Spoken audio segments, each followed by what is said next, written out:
ஓம் சாந்தி 15/7/2024 சாகார முரளியின் முக்கியமான கருத்துக்கள்.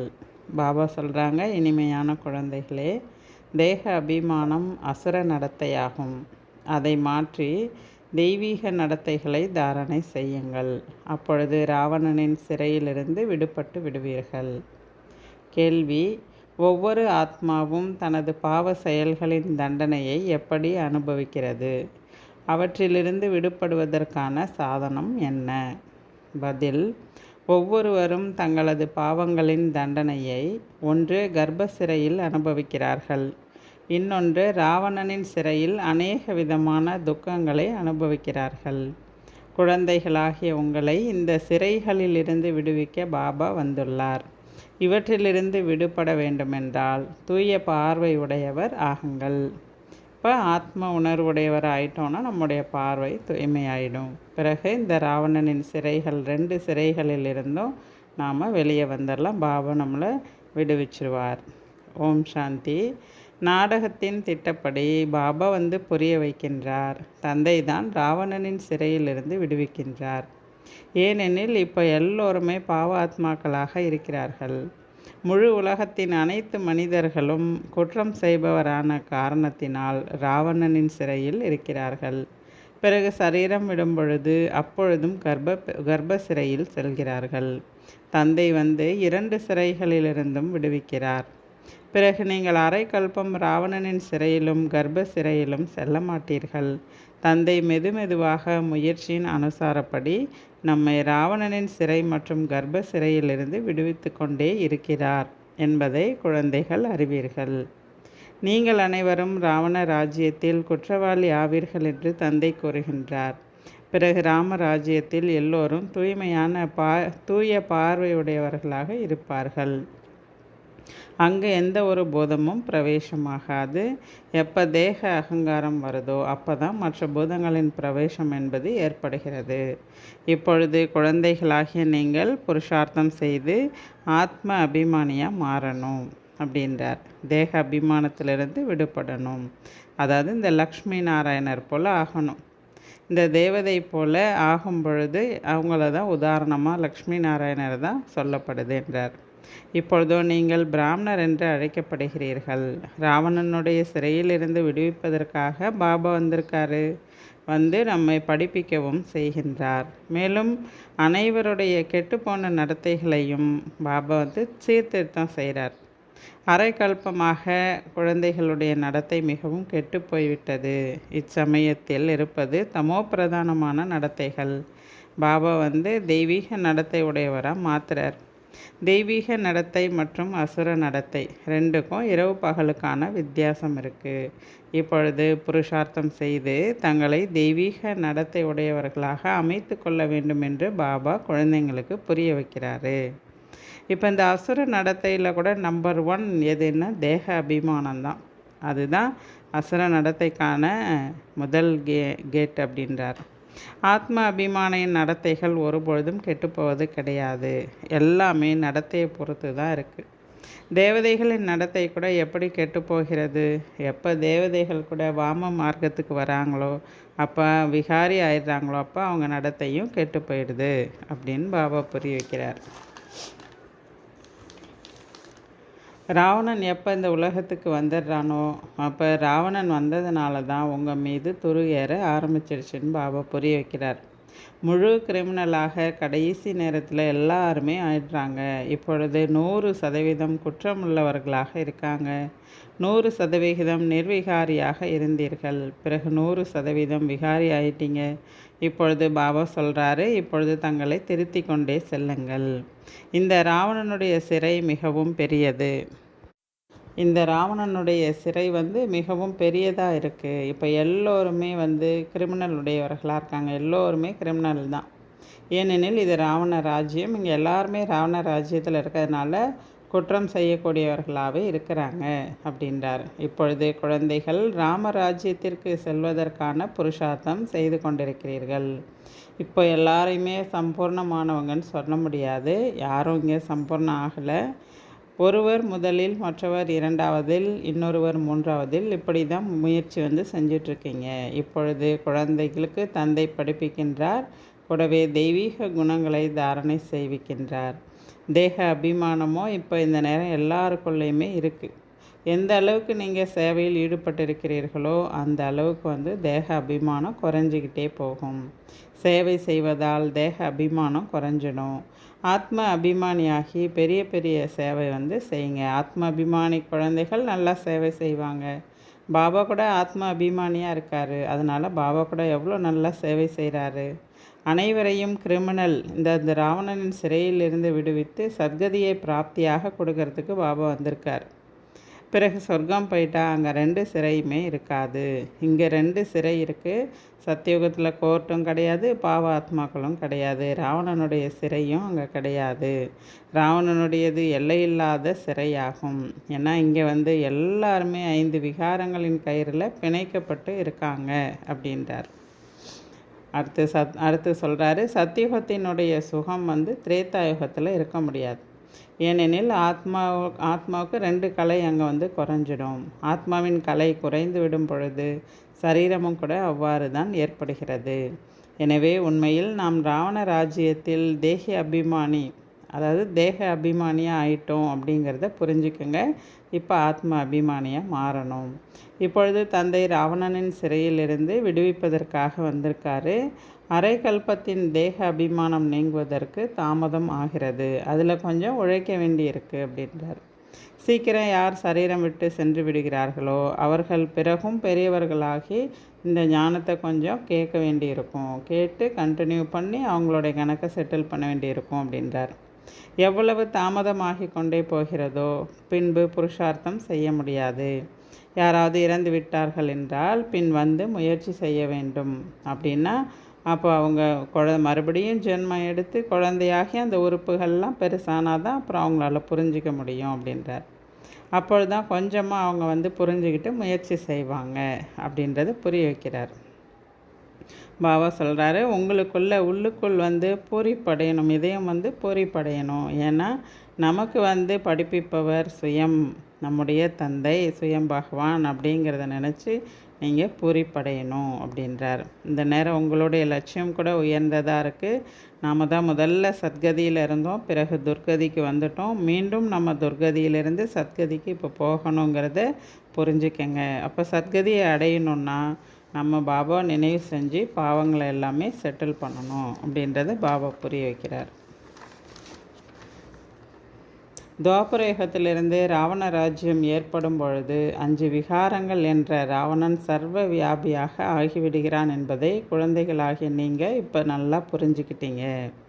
எங்கு விகாரம் சர்வ வியாபியாக இருக்கின்றதோ அங்கு தந்தை எப்படி சர்வ வியாபியாக இருக்க முடியும்?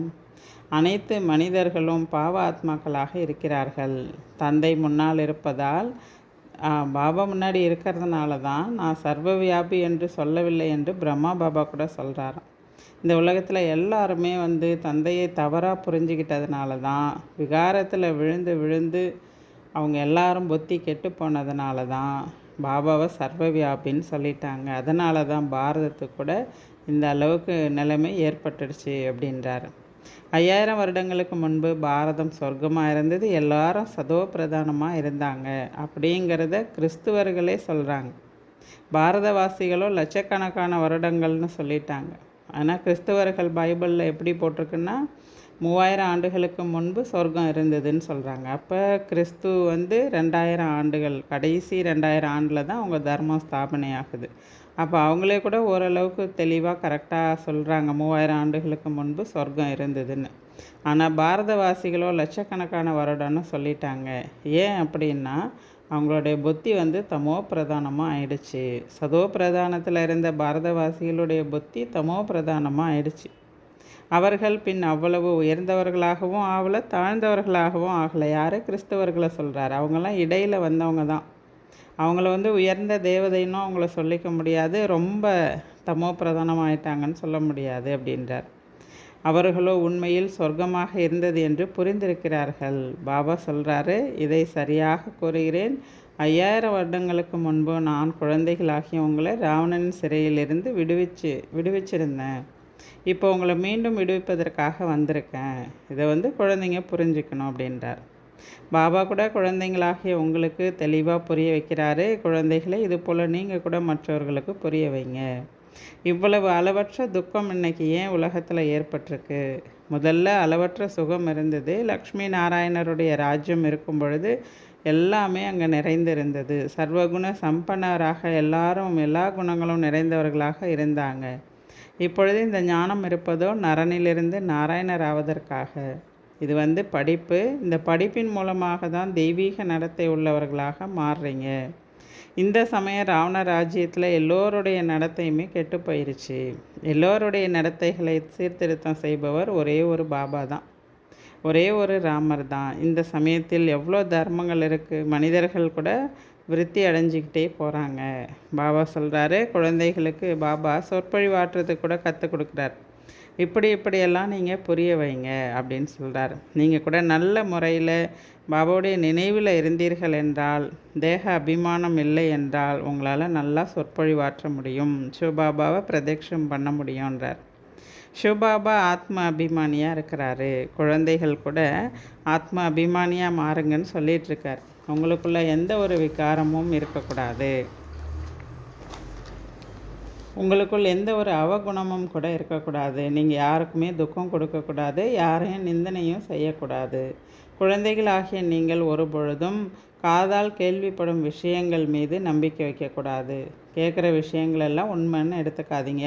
யாரையாவது பற்றி தவறாக சொன்னால் கூட அதெல்லாம் நீங்கள் பொருட்படுத்தக்கூடாது அப்படின்றார். இவர்கள் இவ்வாறு கூறுகிறார்கள், இது உண்மையா என்று நீங்கள் பாபாட்ட கேட்கணும். பாபா பதில் சொல்லிடுவார் உங்களுக்கு. இல்லாவிட்டால் நிறைய பேர் பொய்யான விஷயங்களை உருவாக்குவதில் தாமதிக்கிறதே கிடையாது. ஏதாவது பொய்யான விஷயங்களை சொல்லி குழப்பிடுறாங்க. நீங்கள் அதிலெல்லாம் கவனம் கொடுக்காதீங்க அப்படின்னு சொல்கிறாரு. ஒருபொழுதும் பொய்யான விஷயங்களை கேட்டு உள்ளுக்குள் எரிந்து கொண்டு இருக்கக்கூடாது. அதனால் பாபாட்ட எதையுமே பாபாட்ட ஷேர் பண்ணுங்கள். எப்போவுமே உள்ளுக்குள்ளே தூய்மையாக இருங்க. வீணான விஷயங்களை உள்ளே கொண்டு போகாதீங்க. பாபா புரிய வைக்கிறார். ஒரு சில குழந்தைகள் கேள்விப்பட்ட விஷயங்கள் காரணமாகவும் தங்களுக்குள் பகைமையை ஏற்படுத்தி கொள்கிறார்கள். அது போலலாம் இருக்கக்கூடாது அப்படின்றார்.